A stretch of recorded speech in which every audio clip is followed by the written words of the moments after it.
अस्सलामु अलैकुम वरहमतुल्लाहि वबरकातुहू। बिस्मिल्लाहिर्रहमानिर्रहीम। उम्मीद करते हैं आप सब लोग खैरियत से होंगे। आप सब लोगों को हमारे चैनल में खुशामदीद। आज हम एक और वजीफे के साथ आपकी खिदमत में हाजिर हैं। उम्मीद करते हैं कि आप इन वज़ाइफ से फ़ायदा उठा रहे होंगे।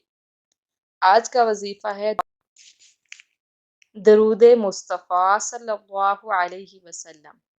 अल्लाहुम्मा सल्ली वसल्लिम वबारिक अला हबीबिकल मुस्तफ़ा व अला आलिहि वसल्लम। जो शख्स सुबह और शाम को या हर नमाज के बाद इस दरूद शरीफ की तिलावत करता है तो वो जिल्लत से निकाल दिया जाता है, उसे इज्जत और अजमत मिल जाती है।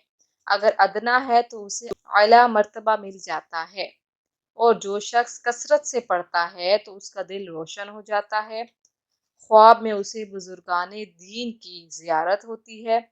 शदीद बीमारी की सूरत में बीमार के सराहाने 100 मरतबा ये दुरूद शरीफ पढ़ें तो रसूलुल्लाह सल्लल्लाहु अलैहि वसल्लम के वसीले से अल्लाह ताला के हुजूर से याबी की दुआ करें तो इंशाअल्लाह अज़्ज़ा वजल उसे शिफा मिलेगी।